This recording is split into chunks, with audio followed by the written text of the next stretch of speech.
Mula sa paggawa ng makukulay na banner, pagpapakawala ng pinakamalalakas na hiyaw, lahat gagawin ng isang Pinoy fan para sa kanilang iniidolo. Ginebra! Ginebra! I am a truly blooded Noranian. Ate B! Ate B! Kanya-kanyang paraan para ang idolo ay masilayan. Mula sa pagkapa-autograph, pagkapa-fansign, o di kaya naman ay makaselfie ang mga ito. Go! Goose pa! Ganon!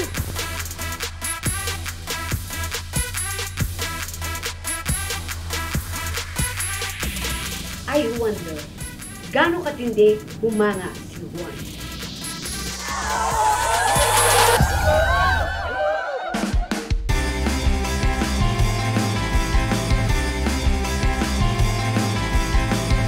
Taong 2015, nagsimulang sumikat ng husto si Maine Mendoza. Naunang nakilala bilang si Yaya Dab sa kaliserye ng longest-running noontime variety show sa Pilipinas, ang Itbulaga. Yaya, nako-conscious ka kay Alden! Yaya, nagpapabebe ka! Uy, ala! At nang dahil sa phenomenal love team nila ni Alden Richards na binansagang pambansang Bay, ang Broadway studio talaga namang dinudumog ng kanilang mga tagahanga. Mga Dabber Cats, ladies and gentlemen, eto na po si Yaya.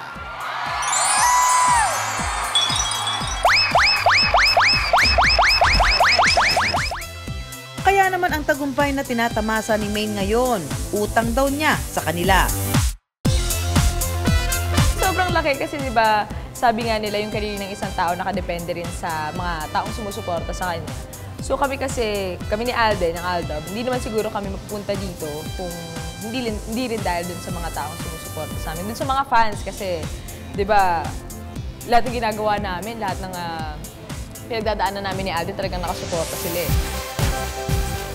Ang ka-wonder nating si Aiza, certified diehard fan daw ni Maine. At dahil nga sa paghanga sa idolo, natutunan niyang gumuhit.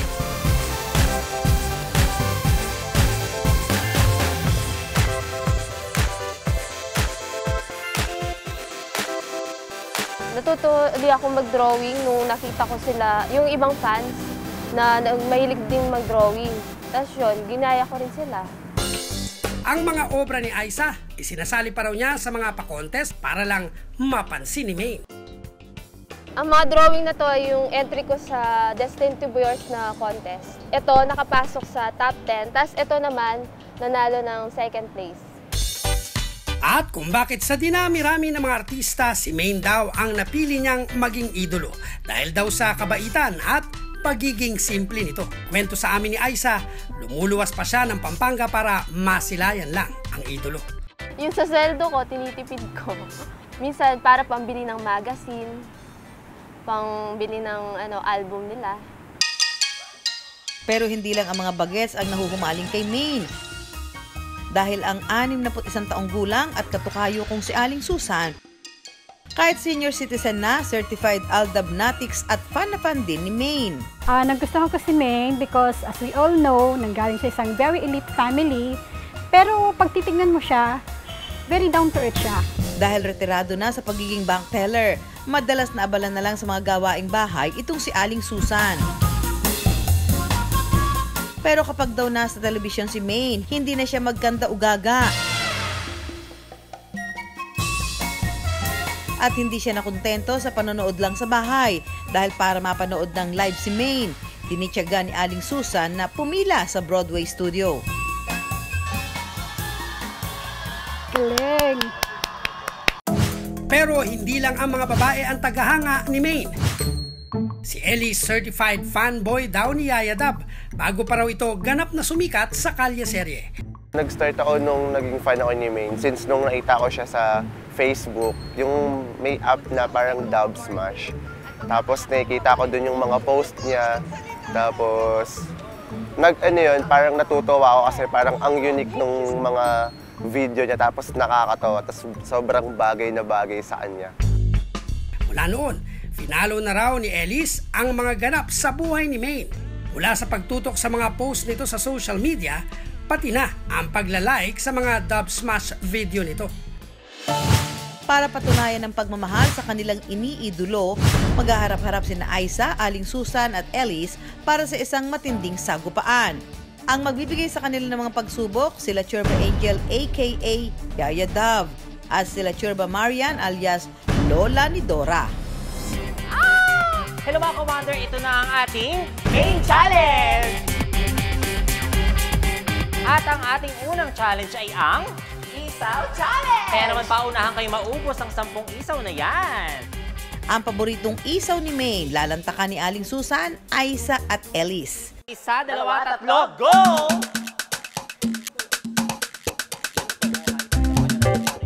Si Aling Susan parang hindi kinakaya ang pagkain ng isaw.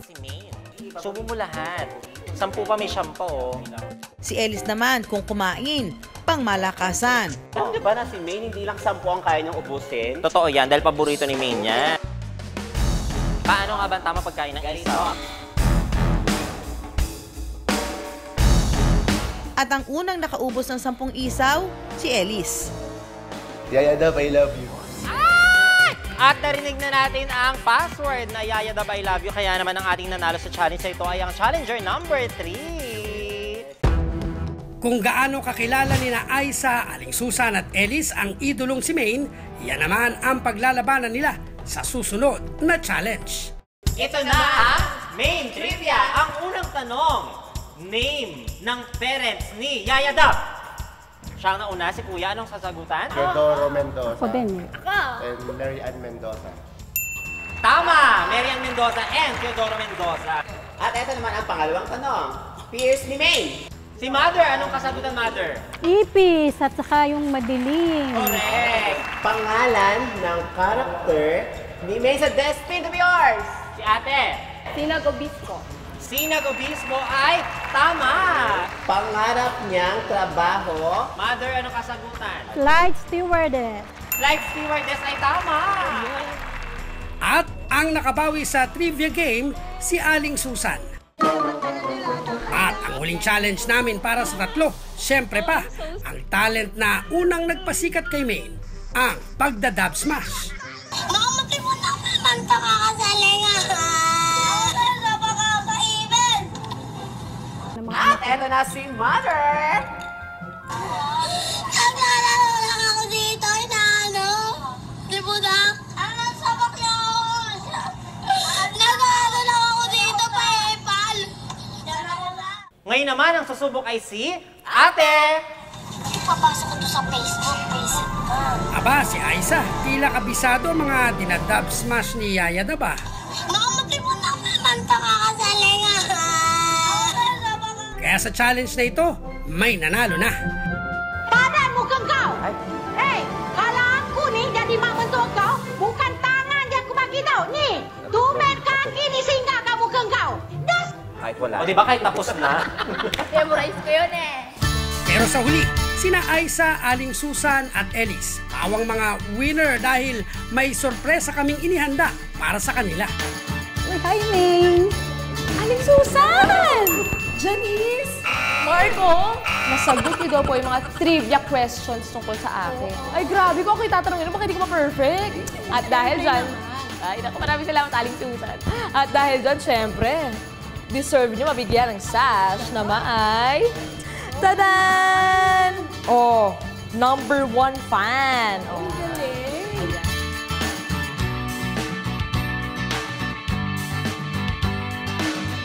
Fulfill. Ako naman, nanginginig ako. Sa sobrang kaba. Saka Excited. At last. Go, Mami. Sige, kemput mo. Go! Go! Goes pa! Ganon! Yes, yes naman. Pang Miss Universe. Okay, next. Ayan na. Ay, kuya, naku. Ayan, oh, payami. Payami.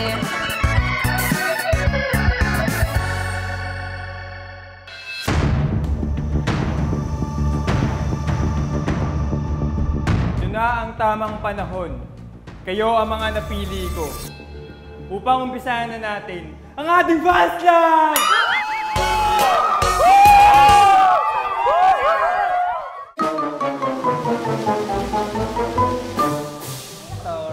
maging opisyal ang isang fans club, dapat daw may pangalan.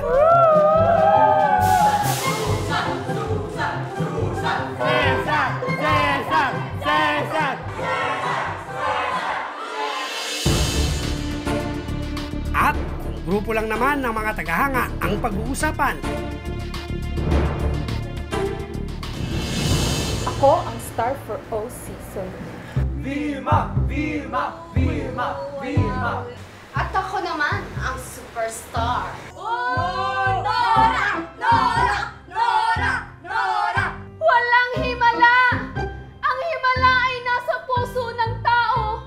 Nasa puso nating lahat. Tayo lamang ang gumagawa ng himala.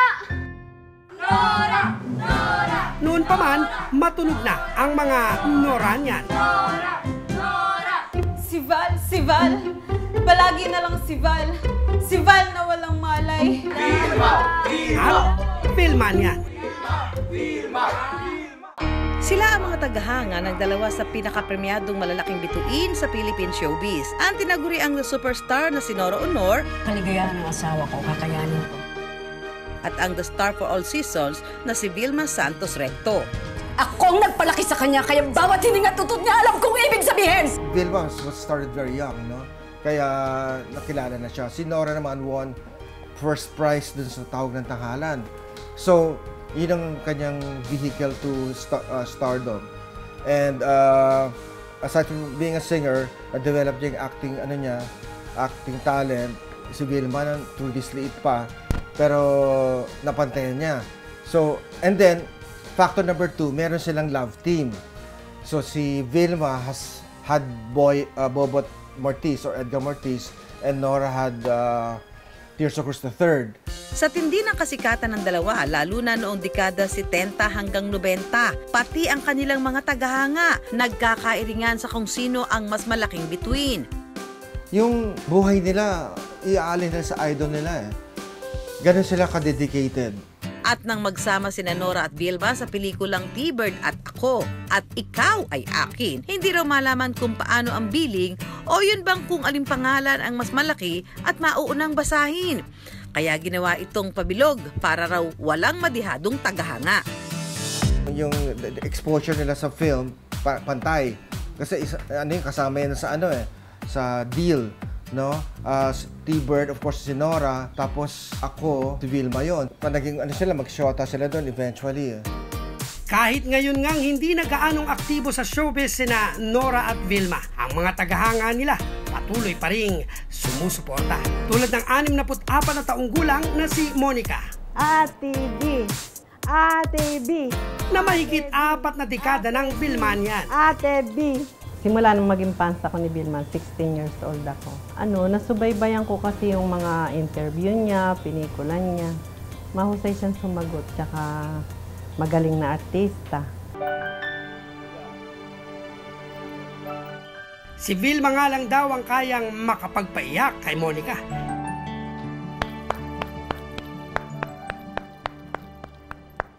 Siyempre pa, kumpleto siya sa mga memorabilia mula sa mga larawan, magazine, at mga t-shirt.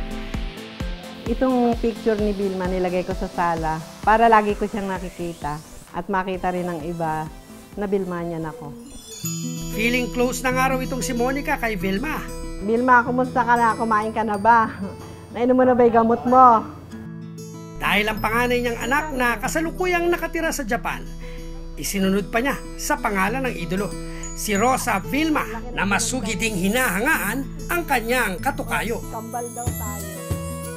Oo, talagang fan niya ako. Bata pa lang ako talaga siguro. Nakita ko yung mga tagalay na talagang ina-idol niya si Ate B.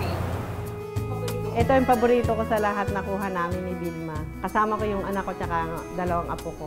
Idinikit ko tong anak kong apo ko sa Japan tsaka si Vilma ang pangalan niya. Ate B! Ate B! Vilma, mahal na mahal ka namin, ang pamilya ko. Salamat sa mabuting pakita mo sa amin pag tayo nagkikita. Pero teka, pakakabog ba naman ang mga Noranian? Si Dennis nabighani raw noon sa magandang tinig at sa mga matang nangungusap ng tinaguriang The Superstar. Kaya mula pa noong siya'y 14 na taong gulang pa lang, naging masugid na tagahanga na raw siya ni Nora. Naging follower niya sa kanyang mga shows, films, at saka during her concert, first major concert in 1991 sa Araneta Coliseum. I like her artistry, I like her talent, hanggang sa mature na siya as an actress, mas lalo ko siyang hinangaan. At dahil nga rin daw kay Nora, kaya nakilala ni Dennis ang kanyang misis na isa ring certified Noranian. So, yun ang naging common denomination namin ng wife ko. Kasi ever since nakilala ko siya, and I told her na gusto ko manood ng Penoy Balot. That was in 1987. Doon kami nagkakilala ng wife ko. Akala ko hindi sasama. Sumama sa akin. Yun nga lang, ang mga memorabilia ni Dennis, binaha. Dati, meron ako mga long-playing albums niya. May mga souvenir items na t-shirts na nakaprint yung mukha niya. Binibili ko rin yon. Kaya para hindi bumuhos ang kanyang luha, ibinahagi sa kanya ng mga kapwa Noranian ang ilan sa kanilang mga personal na memorabilia. At kung gaano raw kakilala ni Dennis ang kanyang idolo, sinubukan namin sa pamamagitan ng isang trivia game.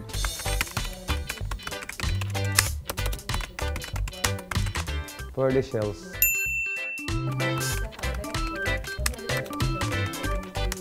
Bona.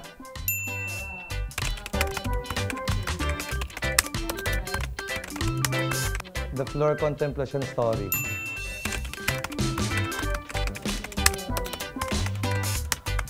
Ano yun? Washington? Texas ba? Okay, mali ako doon. Hindi ko na na-research. Sa 10 pinahulaan namin kay Dennis, isa lang ang mali. Dahil sa isang matagumpay na concert sa siyudad ng Killeen sa Texas, USA, noong September 23, 2006, ipinroklama ito ng mayor noon na si Timothy Hancock na Nora Honor Day. Pero, ang kaalaman ni Dennis sa nag-iisang The Superstar, hindi raw niya sinasarili. Katunayan, gumagawa siya ng mga artikulo tungkol kay Nora na kanyang ipinopost sa social media para mabasa ng mga susunod pang henerasyon. Even to my last breath, I will still and be proud to say that I am a truly blooded Noranian. Bagaman noon pa man, tila madalas nang pinagsasabong ang mga tagahanga ni Nora at Vilma. I wonder, nagkaroon nga ba talaga ng hidwaan sa pagitan mismo ng dalawang aktres?